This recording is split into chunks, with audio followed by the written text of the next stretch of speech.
Chapter 6 of The Bad Beginning.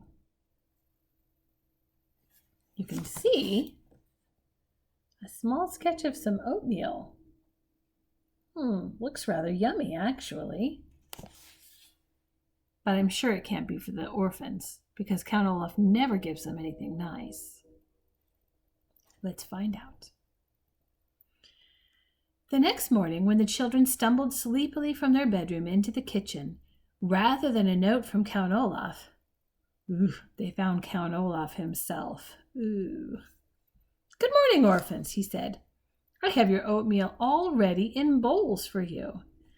The children took seats at the kitchen table and stared nervously into their oatmeal. If you knew Count Olaf and he suddenly served you a meal, wouldn't you be afraid there was something terrible in it, like poison or ground glass? But instead, Violet, Klaus, and Sunny found that fresh raspberries had been sprinkled on top of each of their portions. The Baudelaire orphans hadn't had raspberries since their parents died, although they were extremely fond of them. Thank you, Klaus said carefully, picking up one of the raspberries and examining it. Perhaps these were poison berries that just looked like delicious ones. Count Olaf, seeing how suspiciously Klaus was looking at the berries, smiled and plucked a berry out of Sunny's bowl. Looking at each of the three youngsters, he popped it into his mouth and ate it. Aren't raspberries delicious? He asked. They were my favorite berries when I was your age. Violet tried to picture Count Olaf as a youngster, but couldn't. His shiny eyes, bony hands, and shadowy smile all seemed to be things only adults possess. Despite her fear of him, however, she took her spoon in her right hand and began to eat her oatmeal. Count Olaf had eaten some, so it probably wasn't poisonous. And anyway, she was very hungry. Klaus began to eat too, as did Sunny, who got oatmeal and raspberries all over her face. I received a phone call yesterday, Count Olaf said, from Mr. Poe. He told me you children had been to see him. The children had exchanged glances. They had hoped their visit would be taken in confidence, a phrase which here means kept a secret between Mr. Poe and themselves and not blabbed to Count Olaf. Mr. Poe told me, Count Olaf said, that you appeared to be having some difficulty adjusting to the life I have so graciously provided for you. I'm very sorry to hear that. The children looked at Count Olaf. His face was very serious, as if he were very sorry to hear that, but his eyes were shiny and bright, the way they are when someone is telling a joke. Is that so? Violet said. I'm sorry Mr. Poe bothered you. I'm glad he did, Count Olaf said, because I want the three of you to feel at home here now that I am your father. The children shuddered a little at that, remembering their own kind father and gazing sadly at the poor substitute now sitting across the table from them. Lately, Count Olaf said, I've been very nervous about my performances with the theater troupe, and I'm afraid I may have acted a bit standoffish. The word standoffish is a wonderful one, but it does not describe Count Olaf's behavior toward the children. It means reluctant to associate with others, and it might describe somebody who, during a party, would stand in a corner and not talk to anyone. It would not describe somebody who provides one bed for 3 people to sleep in, forces them to do horrible chores, and strikes them across the face.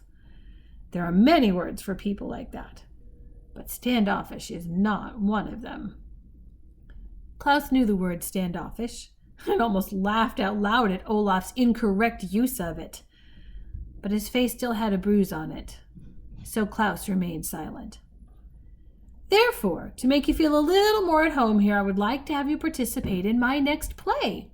Perhaps if you took part in the work I do, you would be less likely to run off complaining to Mr. Poe. In what way would we participate? Violet asked.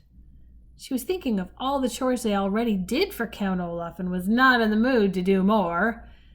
Well, Count Olaf said, his eyes shining brightly, the play is called The Marvelous Marriage, and it is written by the great playwright Al Funkut. We will give only one performance on this Friday night. It is about a man who is very brave and intelligent, played by me. In the finale, he marries the young, beautiful woman he loves in front of a crowd of cheering people. You, Klaus, and you, Sonny, will play some of the cheering people in the crowd. But we're shorter than most adults, Klaus said. Won't that look strange to the audience?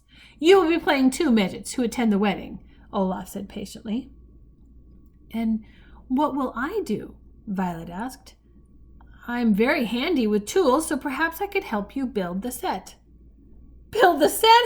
Heavens no! Count Olaf said, a pretty girl like you shouldn't be working backstage. But I'd like to, Violet said. Count Olaf's one eyebrow raised slightly, and the Baudelaire orphans recognized this sign of his anger.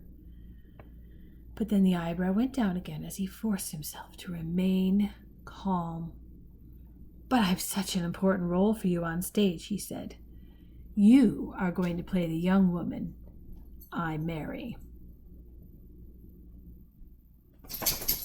Violet felt her oatmeal and raspberries shift around in her stomach as if she had just caught the flu. It was bad enough having Count Olaf acting in loco parentis and announcing himself as their father, but to consider this man her husband, even for the purposes of a play, was even more dreadful. Ooh. It's a very important role, he continued, his mouth curling up into an unconvincing smile. Although you have no lines other than I do, which you will say when Justice Strauss asks you if you will have me. Justice Strauss, Violet said. What does she have to do with it? She has agreed to play the part of the judge, Count Olaf said.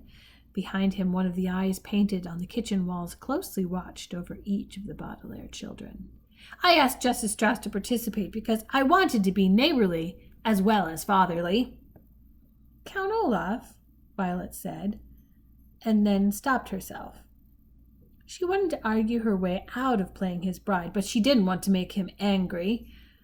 Father, she said, I'm not sure I'm talented enough to perform professionally. I would hate to disgrace your good name and the name of Al Funkute.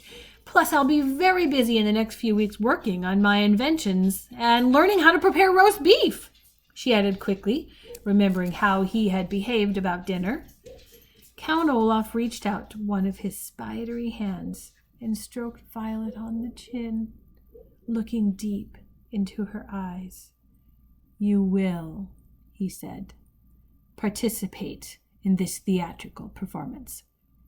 I would prefer it if you would participate voluntarily, but as I believe Mr. Poe explained to you, I can order you to participate and you must obey. Olaf's sharp and dirty fingernails gently scratched on Violet's chin, and she shivered. The room was very, very quiet as Olaf finally let go and stood up and left without a word. The Baudelaire children listened to his heavy footsteps go up the stairs to the tower they were forbidden to enter. Well, Klaus said hesitantly, I guess it wouldn't hurt to be in the play. It seems to be very important to him, and we want to keep on his good side. But he must be up to something, Violet said. You don't think those berries were poisoned, do you? Klaus asked worriedly. No, Violet said. Olaf is after the fortune we will inherit. Killing us will do him no good. But what good does it do him to have us be in his stupid play? I don't know, Violet admitted miserably. She stood up and started washing out the oatmeal bowls. I wish we knew something more about inheritance law, Klaus said. I'll bet Count Olaf has cooked up some plan to get our money, but I don't know what it could be. I guess we could ask Mr. Poe about it, Violet said doubtfully, as Klaus stood beside her and dried the dishes. He knows all those Latin legal phrases. But Mr. Poe would probably call Count Olaf again, and then he'd know we were on to him, Klaus pointed out. Maybe we should try to talk to Justice Strauss. She's a judge, so she must know all about the law. But she's also Olaf's neighbor, Violet replied, and she might tell him that we had asked. Klaus took his glasses off, which he often did when he was thinking hard. How could we find out about the law without Olaf's knowledge? Book, Sunny shouted suddenly. She probably meant something like, "Would somebody please wipe my face?" But it made Violet and Klaus look at each other. Book! They were both thinking the same thing. Surely Justice Strauss had a book on inheritance law. "Count Olaf didn't leave us any chores to do," Violet said, "so I suppose we are free to visit Justice Strauss and her library." Klaus smiled. "Yes, indeed," he said. "And today I don't think I'll choose a book on wolves." "Nor I," Violet said, "on mechanical engineering. I think I'd like to read about inheritance law." "Well, let's go," Klaus said. "Justice Strauss said we could come over soon, and we don't want to be standoffish." At the mention of the word that Count Olaf had used so ridiculously, the Baudelaire orphans all laughed, even Sunny, who, of course, did not have a very big vocabulary. Swiftly, they put away the clean oatmeal bowls in the kitchen cupboards, which watched them with painted eyes. Then the three young people ran next door. Friday, the day of the performance, was only a few days off, and the children wanted to figure out Count Olaf's plan as quickly as possible. It sounds to me like, with the help of some books, the children are learning to be self-reliant. They are going to rely on themselves to rescue themselves. We'll find out more tomorrow in Chapter 7. There's the picture.